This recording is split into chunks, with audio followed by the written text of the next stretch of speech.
ನಮ್ಮ ಬೆಂಗಳೂರಿಗೆ ಸ್ವಾಗತ. ನಾನು ಚೈತ್ರ ರಾಜ್. ಸಿಲಿಕಾನ್ ಸಿಟಿಯಲ್ಲಿ ಮತ್ತೆ ಮಳೆರಾಯನ ಅಬ್ಬರ ಶುರುವಾಗಿದೆ. ಇವತ್ತು ಮಧ್ಯಾಹ್ನ ಸುರಿದ ಭಾರಿ ಮಳೆಯಿಂದಾಗಿ ನಗರದ ತಗ್ಗು ಪ್ರದೇಶಗಳಿಗೆ ಮಳೆ ನೀರು ನುಗ್ಗಿ ಅವಾಂತರ ಸೃಷ್ಟಿಯಾಗಿದೆ. ಇದೇ ರೀತಿ 2 ದಿನಗಳ ಕಾಲ ನಗರದಲ್ಲಿ ಮಳೆಯ ಮುನ್ಸೂಚನೆ ಕೊಟ್ಟಿದ್ದಾರೆ ಹವಾಮಾನ ಇಲಾಖೆ. ರಾಜಧಾನಿಯಲ್ಲಿ ಮಳೆ, ಮುಳುಗಿದ ಅಂಡರ್ ಪಾಸ್. 2 ದಿನ ಭಾರಿ ಮಳೆ, ಯೆಲ್ಲೋ ಅಲರ್ಟ್. ರಾಜಧಾನಿ ಬೆಂಗಳೂರು ಮತ್ತೆ ಮಳೆಗೆ ಬೆಚ್ಚಿ ಬಿದ್ದಿದೆ. ಮಾನ್ಸೂನ್ ಪೂರ್ವ ಮಳೆ ಬೆಂಗಳೂರಿಗರನ್ನ ಕಂಗಾಲಾಗಿಸಿದ್ದು ಜನರು ಮತ್ತೆ ಆತಂಕದಲ್ಲಿ ಬದುಕುವ ಸ್ಥಿತಿಗೆ ಬಂದಿದ್ದಾರೆ. ಶೇಷಾದ್ರಿಪುರಂ ರೈಲ್ವೆ ಅಂಡರ್ ಪಾಸ್ಗೆ ನೀರು ನುಗ್ಗಿ ಸಂಪೂರ್ಣ ಜಲಾವೃತವಾಗಿತ್ತು. ಅಂಡರ್ ಪಾಸ್ನಲ್ಲಿ ನೀರು ಸಂಗ್ರಹವಾಗಿ ವಾಹನ ಸಂಚಾರ ಅಸ್ತವ್ಯಸ್ತವಾಗಿತ್ತು. ಪೊಲೀಸರು ರಸ್ತೆಯ ಎರಡೂ ಬದಿ ಬ್ಯಾರಿಕೇಡ್ ಹಾಕಿ ಅಂಡರ್ ಪಾಸ್ ಬಂದ್ ಮಾಡಿದ್ರು. ಮಳೆ ಕಡಿಮೆಯಾದ ಬಳಿಕ ಸಂಚಾರಕ್ಕೆ ಮುಕ್ತ ಮಾಡಲಾಯಿತು. ಇನ್ನು ಭಾರಿ ಮಳೆಯಿಂದಾಗಿ ರಸ್ತೆಯಲ್ಲಿ ನೀರು ಹರಿದ್ರಿಂದ ವಾಹನ ಸವಾರರು, ಪಾದಚಾರಿಗಳು ಪರದಾಡುವಂತಾಯಿತು.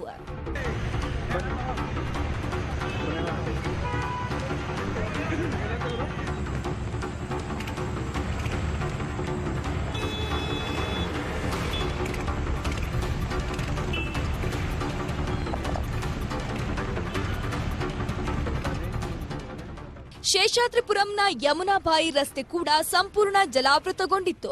ಡ್ರೈನೇಜ್ ನೀರು ಕ್ಯಾಪ್ ಹೊಡೆದು ಹೊರ ಚಿಮ್ಮಿತ್ತು. ಕೊಳಚೆ ನೀರು ತುಂಬಿಕೊಂಡಿತ್ತು. ಅಂಡರ್ ಪಾಸ್ ಸಂಪೂರ್ಣ ಕೆರೆಯಂತಾಗಿತ್ತು. ಈ ವೇಳೆ ಅಂಡರ್ ಪಾಸ್ನಲ್ಲಿ ಕಾರು ಹಾಗೂ ಬೈಕ್ ಸವಾರರು ಪರದಾಡಿದ್ರು. ಬೈಕ್ ಒಂದು ನೀರಲ್ಲೇ ತೇಲ್ತಿದ್ದು, ಇಂಡಿಕಾ ಕಾರೊಂದು ಸಂಚರಿಸಲಾಗದೆ ನೀರಲ್ಲೇ ಸ್ಟ್ರಕ್ ಆಗಿತ್ತು.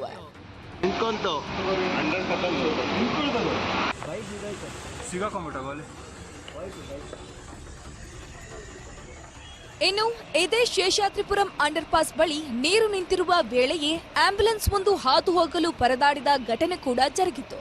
ಇದರ ಜೊತೆಗೆ ನಗರದ ಹಲವೆಡೆ ಬೈಕ್ ಸವಾರರು ಕೂಡ ಮನೆ ಸೇರಲು ಪರದಾಟವನ್ನ ನಡೆಸಿದ್ದು, ನಗರದ ಅಲ್ಲಲ್ಲಿ ಮಳೆರಾಯ ಸಾಕಷ್ಟು ಅವಾಂತರವನ್ನ ಸೃಷ್ಟಿಸಿ ಹಾಕಿದ್ದಾನೆ. ಇನ್ನು 2 ದಿನಗಳ ಕಾಲ ಇದೇ ಮಾದರಿಯಲ್ಲಿ ನಗರದಲ್ಲಿ ಮಳೆ ಸುರಿಯಲಿದ್ದು, ರಾಜಧಾನಿ ಬೆಂಗಳೂರಿಗೆ ಯೆಲ್ಲೋ ಅಲರ್ಟ್ ಘೋಷಣೆ ಮಾಡಲಾಗಿದೆ.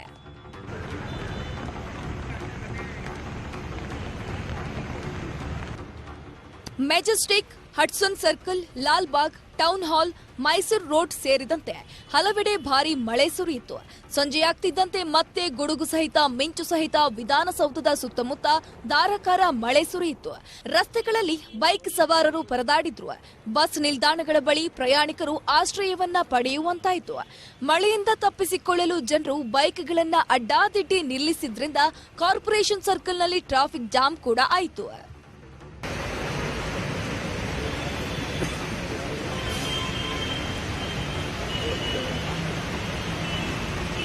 ಕೆಆರ್ ಸರ್ಕಲ್ ಅಂಡರ್ ಪಾಸ್ನಲ್ಲಿ ಮಳೆ ನೀರು ತುಂಬಿ ದುರಂತ ಸಂಭವಿಸಿದ ಬಳಿಕ ಕೆಆರ್ ಸರ್ಕಲ್ ಅಂಡರ್ ಪಾಸ್ ಬಳಿ ಮಳೆ ನೀರು ಹೊರಹೋಗಲು ಪರ್ಯಾಯ ವ್ಯವಸ್ಥೆಯನ್ನ ಮಾಡಲಾಗಿದೆ. ಅಂಡರ್ ಪಾಸ್ ಬಂದ್ ಆಗಿದ್ರಿಂದ ಕೆಆರ್ ಸರ್ಕಲ್ನಿಂದ ವಿಧಾನಸೌಧದವರೆಗೂ ಟ್ರಾಫಿಕ್ ಜಾಮ್ ಉಂಟಾಗಿತ್ತು. ಹೆಚ್ಚುವರಿ ನೀರು ರಾಜಕಾಲುವೆಗೆ ಹೋಗಲು ಜೆಸಿಬಿಯಿಂದ ಬೃಹತ್ ಕಾಲುವೆಯನ್ನ ತೆಗೆದು ರಾಜಕಾಲುವೆಗೆ ಹರಿಯುವ ವ್ಯವಸ್ಥೆ ಕೂಡ ಮಾಡಲಾಗಿತ್ತು. ಬೆಂಗಳೂರಿನಾದ್ಯಂತ ಭಾರಿ ಮಳೆ ಅವಾಂತರ ಸಾಕಷ್ಟು ಕಡೆ ಆಗಿರುವಂತದ್ದು. ಸಿಪಿ ಮೂಲಕವಾಗಿ ಪರ್ಯಾಯ ವ್ಯವಸ್ಥೆಯನ್ನ ಮಾಡಿದರೆ ಇಲ್ಲಿ ದೊಡ್ಡದಾದಂತಹ ಒಂದು ಪೈಪ್ಗಳನ್ನ ಹಾಕಿ, ಒಂದು ಪೈಪನ್ನ ಹಾಕಿ ರಸ್ತೆಯ ಮೇಲಿಂದ ರಾಜಕಾಲುವೆ ಬರುವಂತಹ ನೀರೆಲ್ಲವೂ ಕೂಡ ಇಲ್ಲಿ ಹೋಗುವಂತಹ ಒಂದು ವ್ಯವಸ್ಥೆಯನ್ನ ಈಗ ತಾತ್ಕಾಲಿಕ ಒಂದು ವ್ಯವಸ್ಥೆಯನ್ನ ಮಾಡಿದರೆ. ಈಗ ಸಂಜೆ ಸುರಿದ ಭಾರಿ ಮಳೆಯಿಂದ ಎಕೋಸ್ಪೇಸ್ ಮುಖ್ಯ ರಸ್ತೆ ಜಲಾವೃತ ಆಗಿತ್ತು. ಮಳೆಯಿಂದ ಎಕೋಸ್ಪೇಸ್ ಮುಂಭಾಗದ ರಸ್ತೆ ಕೆರೆಯಂತಾಗಿತ್ತು. ಕಳೆದ ವರ್ಷ ಮಳೆಗೆ ನೆರೆ ಬಂದು ಅಂತಾರಾಷ್ಟ್ರೀಯ ಮಟ್ಟದಲ್ಲಿ ಸುದ್ದಿಯಾಗಿದ್ದ ಬೆಂಗಳೂರಿನ ಎಕೋಸ್ಪೇಸ್ ಈ ಬಾರಿಯ ಮಾನ್ಸೂನ್ ಪೂರ್ವ ಮಳೆಗೆ ಕೆರೆಯಂತಾಗಿತ್ತು. ಅವಾಂತರ ಸೃಷ್ಟಿಸುವ ಮುನ್ಸೂಚನೆ ನೀಡಿದೆ.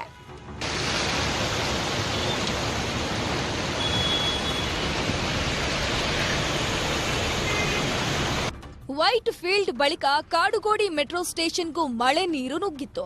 ಮೆಟ್ರೋ ಸ್ಟೇಷನ್ ಒಳಗೆ ಮಳೆ ನೀರು ಬಂದಿದ್ದು, ರೂಫ್ ಟಾಪ್ ಮೇಲಿಂದನೇ ನೀರು ಸೋರ್ತಿತ್ತು. ಸ್ಟೇರ್ ಕೇಸ್ನಲ್ಲಿ ಮಳೆ ನೀರಿನಿಂದ ಪ್ರಯಾಣಿಕರು ಸಂಕಷ್ಟ ಅನುಭವಿಸಿದ್ರು. Welcome back. ಮಹಿಳೆಯರಿಗೆ ಸರ್ಕಾರಿ ಸಾರಿಗೆ ಬಸ್ನಲ್ಲಿ ಉಚಿತ ಪ್ರಯಾಣ. ಕಾಂಗ್ರೆಸ್ ಸರ್ಕಾರ ಪ್ರಣಾಳಿಕೆಯಲ್ಲಿದ್ದ ಉಚಿತ ಬಸ್ ಪ್ರಯಾಣ ಕೊನೆಗೂ ಅಂತಿಮ ಹಂತಕ್ಕೆ ಬರ್ತಾ ಇದೆ. ಇವತ್ತು 4 ಸಾರಿಗೆ ನಿಗಮದ ಸಭೆಯಲ್ಲಿ ಏನೇನ್ ಚರ್ಚೆ ಆಯಿತು, ಸಾರಿಗೆ ಸಚಿವ ರಾಮಲಿಂಗಾರೆಡ್ಡಿ ಏನ್ ಹೇಳಿದ್ರು, ಬನ್ನಿ ನೋಡೋಣ. ಬಿಪಿಎಲ್ ಹಾಗೂ ಎಪಿಎಲ್ ಮಹಿಳೆಯರಿಗೆ ಉಚಿತ ಪ್ರಯಾಣ. ಸಾರಿಗೆ ಅಧಿಕಾರಿಗಳ ಜೊತೆಗೆ ಸಾರಿಗೆ ಸಚಿವರ ಸಭೆ.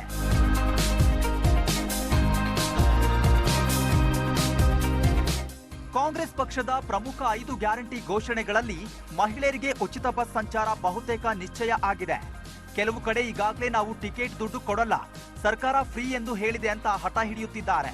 ಹೀಗಾಗಿ ಆದಷ್ಟು ಬೇಗ ಯೋಜನೆ ಜಾರಿಗೆ ಮುಂದಾಗಿರುವ ಸರ್ಕಾರ ಇವತ್ತು ಸಾರಿಗೆ ಅಧಿಕಾರಿಗಳ ಜೊತೆಗೆ ಸಭೆ ನಡೆಸಿದೆ.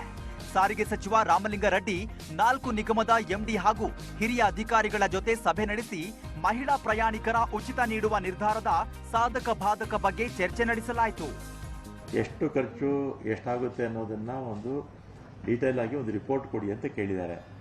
ಅಷ್ಟು ಕೆಲಸ ನಮ್ಮ ಪ್ರಿನ್ಸಿಪಲ್ ಸೆಕ್ರೆಟರಿ ಅವರು ನಮ್ಮ MD ಹತ್ರ ಎಲ್ಲ ಡೀಟೇಲ್ ಆಗಿ ಎಲ್ಲ ತಗೊಂಡು ನಾಳೆ ಕೊಡ್ತಾ ಇದ್ದಾರೆ. ರಿಪೋರ್ಟ್ ಬಹಿರಂಗ ಮಾಡಕ್ ಆಗೋದಿಲ್ಲ ನಿಮ್ಗೆ. ಒಟ್ಟಿನಲ್ಲಿ ಟೋಟಲ್ ಆಗಿ ಎಲ್ಲಾ ಮಹಿಳೆಯರಿಗೂ ಫ್ರೀ ಅಂತ ನಾವು ಹೇಳಿದೀವಿ, ಅದು ಆಗುತ್ತೆ. ಕೊರೋನಾ ವೇಳೆ ಸಾರಿಗೆ ನಿಗಮ ಸಂಕಷ್ಟಕ್ಕೆ ಸಿಲುಕಿತ್ತು.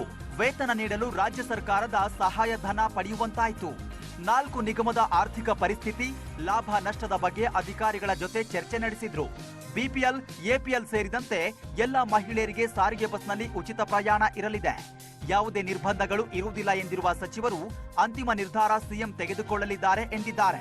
ನಾಳೆ ಮತ್ತೊಂದು ಸುತ್ತಿನ ಸಭೆ ನಡೆದ ಬಳಿಕ ಗುರುವಾರ ಅಂತಿಮ ಘೋಷಣೆ ಹೊರಬೀಳಲಿದೆ. ಬಹಳ ಸ್ಪಷ್ಟವಾಗಿ ಹೇಳ್ತೀನಿ, ಮಹಿಳೆಯರಿಗೆ ಎಲ್ಲರಿಗೂ ಫ್ರೀ. ಈಗ ನಾಳೆ ಮೀಟಿಂಗ್ ಕರೆದಿದ್ದಾರೆ ಮುಖ್ಯಮಂತ್ರಿಗಳು ಅಲ್ವಾ. ಗುರುವಾರ ಕ್ಯಾಬಿನೆಟ್ ಇದೆ. ಗುರುವಾರ ಕ್ಯಾಬಿನೆಟ್ ಅಲ್ಲಿ ಏನು ತೀರ್ಮಾನ ತಗೊಳ್ತಾರೋ ಅದರ ಪ್ರಕಾರ ಆಗುತ್ತೆ. ಮುಖ್ಯಮಂತ್ರಿಗಳು ನಮ್ಗೆ ಎಷ್ಟು ಮಾಹಿತಿ ಕೇಳಿದ್ದಾರೆ, ಅದಕ್ಕೆ ನಮ್ಮ ಪ್ರಿನ್ಸಿಪಲ್ ಸೆಕ್ರೆಟರಿ ಅವರಿಗೆ ಅಷ್ಟು ಮಾಹಿತಿನ ನಾನು ನಾಳೆನೂ ಇರ್ತೀನಿ, ನಾನು ಇರ್ತೀನಿ, ಅವರು ಕೊಡ್ತೀವಿ. ಉಳಿದಿದ್ದು ಕ್ಯಾಬಿನೆಟ್ ಮೀಟಿಂಗಲ್ಲಿ ಇರುತ್ತೆ.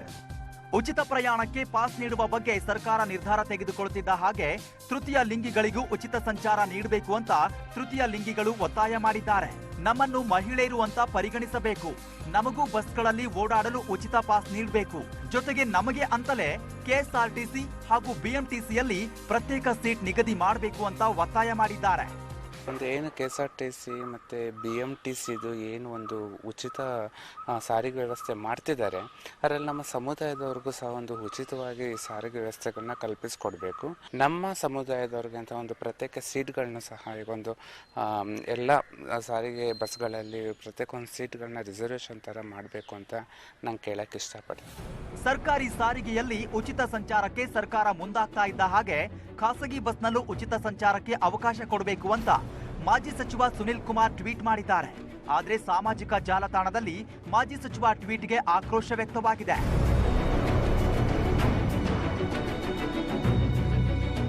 ಸಾರಿಗೆ ಸಚಿವರು ಮಹಿಳೆಯರಿಗೆ ಉಚಿತ ಬಸ್ ಸಂಚಾರಕ್ಕೆ ಯಾವುದೇ ನಿರ್ಬಂಧ ಇರಲ್ಲ ಎಂದಿದ್ದಾರೆ.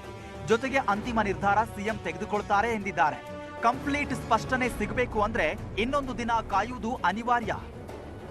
ಶರಣು ಹಂಪಿ ಜೊತೆಗೆ ಹಂಸಶ್ಯಾಮಲ, ನ್ಯೂಸ್ 18. ಸಿದ್ದರಾಮಯ್ಯ ಸರ್ಕಾರ ಉಚಿತ ವಿದ್ಯುತ್ ಕೊಡ್ತೀವಿ ಅಂತ ಹೇಳಿದ್ದು ಎಲ್ರಿಗೂ ಕೂಡ 200 ಯೂನಿಟ್ ವಿದ್ಯುತ್ ಬೇಕಿದೆ. ಇಷ್ಟು ದಿನ ಜನಸಾಮಾನ್ಯರು ಹೇಳಿದ್ದಾಯ್ತು. ಇದೀಗ ಸಣ್ಣ ಕೈಗಾರಿಕೆಗಳು ವಿದ್ಯುತ್ ಬೇಕು ಎಂಬ ಬೇಡಿಕೆ ಇಟ್ಟಿದೆ. ಸಿದ್ದರಾಮಯ್ಯ ಸರ್ಕಾರ ಜನರಿಗೆ ವಿದ್ಯುತ್ ನೀಡ್ತೇವೆ ಅಂತ ಹೇಳಿದೆ. ನಮ್ಮಲ್ಲಿ ಕೆಲಸಕ್ಕೆ ಹೆಚ್ಚು ವಿದ್ಯುತ್ ಬಳಕೆ ಮಾಡಲಾಗುವುದು. ಈ ಹಿನ್ನೆಲೆಯಲ್ಲಿ 200 ಯೂನಿಟ್ ಉಚಿತ ವಿದ್ಯುತ್ ನಮಗೂ ಬೇಕು ಅಂತ ಆಗ್ರಹ ಮಾಡ್ತಿವೆ. ಜೊತೆಗೆ ಎನರ್ಜಿಯ ತೆರಿಗೆಯನ್ನ ಕಡಿತಗೊಳಿಸಬೇಕು ಅಂತ ಮನವಿ ಮಾಡಿವೆ. ಈಗ ಎನರ್ಜಿ ತೆರಿಗೆ ಶೇಕಡಾ 9% ಇದ್ದು, ಹೀಗಾಗಿ 9% ರಿಂದ 4%ಗೆ ತೆರಿಗೆ ವಿನಾಯಿತಿ ಬೇಕು ಅಂತ ಆಗ್ರಹ ಮಾಡಿದೆ. 200 ಯೂನಿಟ್ ಉಚಿತ ಕೊಟ್ರೆ ನಮಗೆ ಅರ್ಧದಷ್ಟು ಹೊರೆ ಕಡಿಮೆ ಆಗಲಿದೆ. ಈ ನಿಟ್ಟಿನಲ್ಲಿ ಸರ್ಕಾರ ನಮಗೂ ಫ್ರೀ ವಿದ್ಯುತ್ ಕೊಡಬೇಕು ಅಂತ ಪಟ್ಟು ಹಿಡಿದಿದೆ. ಈಗೇನು ಕನ್ಸಂಪ್ಷನ್ ನಾವೇನು ಮಾಡ್ತೀವಿ ಅದು ಪೀಣ್ಯದಲ್ಲೇನೆ ಆಲ್ಮೋಸ್ಟ್ ಆಲ್ ನಾವು 500 to 600 crores ಸರ್ಕಾರಕ್ಕೆ ಕೊಡ್ತೀವಿ ಪರ್ ಆ್ಯನಮ್.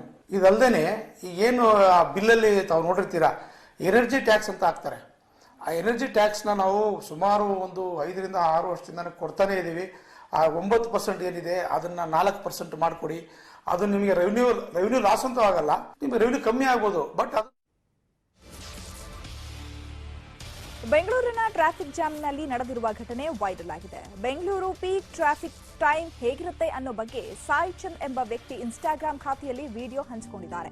ಬೆಂಗಳೂರಿನ ಸಂಚಾರ ದಟ್ಟಣೆಗೆ ಬಿಎಂಟಿಸಿ ಬಸ್ ಚಾಲಕ ಊಟ ಮಾಡುವ ದೃಶ್ಯ ಟ್ರಾಫಿಕ್ ಪರಿಸ್ಥಿತಿ ಹೇಳುವಂತಿದೆ. ಸಿಲ್ಕ್ ಬೋರ್ಡ್ ಜಂಕ್ಷನ್ನಲ್ಲಿ ಬಿಎಂಟಿಸಿ ಚಾಲಕ ತನ್ನ ಊಟದ ಬಾಕ್ಸ್ ಪೂರ್ತಿ ಖಾಲಿ ಮಾಡಿ ನೀರು ಕುಡಿಯುವ ತನಕ ಟ್ರಾಫಿಕ್ ಆಗಿದೆ.